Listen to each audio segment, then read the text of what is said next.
क्या आप जानते हैं कि 2025 में पूरी दुनिया ने मिलकर रक्षा पर जितना पैसा खर्च किया है उससे धरती के हर इंसान को लगभग 30,000 रुपए दिए जा सकते थे। सिप्री यानी कि Stockholm International Peace Research Institute की जो ताजा रिपोर्ट है उसके हिसाब से दुनिया का कुल सैन्य खर्च 2,887 अरब डॉलर यानी कि लगभग 242 लाख करोड़ रुपए के रिकॉर्ड लेवल पर पहुंच गया है। ये लगातार 11वां साल है जब देशों ने शांति से ज्यादा बारूद पर भरोसा दिखाया। दिलचस्प बात यह है कि इस पूरी पिक्चर में भारत ने अपनी धाक जमाई है, जबकि पाकिस्तान अपनी डूबती इकोनॉमी के बावजूद हथियारों के लिए कर्ज और चीन के सपोर्ट पर टिका हुआ है। तो ग्लोबल मिलिट्री स्पेंडिंग में दुनिया के बिग 5 कौन है ये जान लीजिए। 2025 में दुनिया के सिर्फ 5 देशों अमेरिका, चीन, रूस, जर्मनी और भारत ने मिलकर कुल ग्लोबल सैन्य खर्च का 58% हिस्सा अपने नाम किया। अमेरिका, जो कि अभी भी नंबर 1 बना हुआ है, उसने 954 अरब डॉलर खर्च किए। हालांकि यूक्रेन पैकेज में देरी की वजह से इस खर्च में 7.5% की गिरावट आई। तो वहीं चीन ने यानी कि ड्रैगन ने लगातार 31वें साल अपना बजट बढ़ाया है। 336 अरब डॉलर के साथ वो दूसरे नंबर पर है।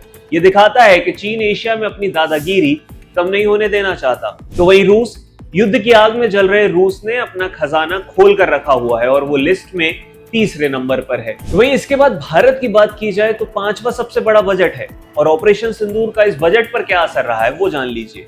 भारत ने 2025 में अपना रक्षा बजट 8.9% बढ़ाकर 92.1 अरब डॉलर यानी लगभग 8,66,000 करोड़ कर दिया। रिपोर्ट के अनुसार मई 2025 में जो भारत पाकिस्तान सीमा पर सैन्य टकराव यानी पहलगाम आतंकी हमला और उसके बाद ऑपरेशन सिंदूर हुआ, उसने इस बढ़ोतरी में कैटलिस्ट का काम किया। भारत अब केवल पुराने ढर्रे पर नहीं चल रहा है। इस बजट का एक बड़ा हिस्सा drone, counter drone system, air defence और मॉडर्न मिसाइल्स पर खर्च हो रहा है। भारत की रणनीति अब रिएक्टिव यानी हमले के बाद जवाब देना से बदलकर प्रोएक्टिव यानी हमले से पहले तैयार रहने वाली हो गई है। अब अगर पाकिस्तान की बात करें तो कंगाली में भी वो चीन से वफादारी निभा रहा है। पाकिस्तान की माली हालत भले ही खस्ता हो, लेकिन सैन्य खर्च के मामले में उसने 11% की बढ़ोतरी की है। पाकिस्तान का कुल सैन्य खर्च 11.9 अरब डॉलर रहा है। रिपोर्ट्स बताती हैं कि भारत के साथ हुई तनातनी के बाद पाकिस्तान ने चीन के नए लड़ाकू विमान और मिसाइलों पर भारी भरकम खर्च किया है।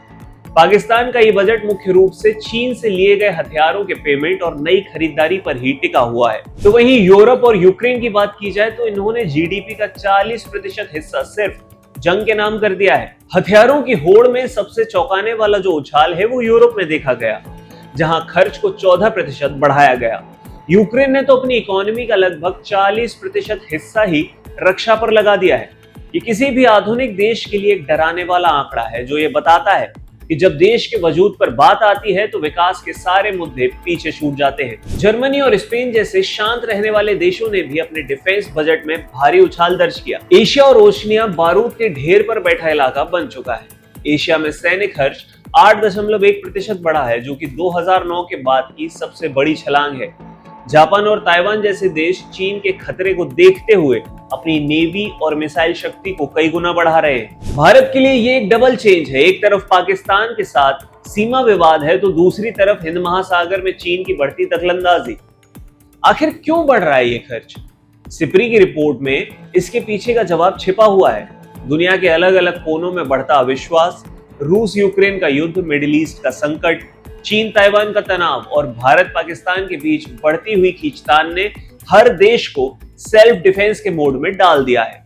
हर देश को यही लग रहा है कि अगर वो अब भी तैयार नहीं हुए तो फ्यूचर में बड़ी कीमत चुकानी पड़ सकती है। भारत के लिए 92.1 अरब डॉलर का खर्च केवल कोई शौक नहीं है, बल्कि मजबूरी है। जब आपके पड़ोस में एक तरफ चीन का आधुनिकीकरण हो और दूसरी तरफ पाकिस्तान की हताशा, तो मिशन सुदर्शन चक्र और ऑपरेशन सिंदूर जैसे कदम ही देश को सुरक्षा की गारंटी दे सकते हैं।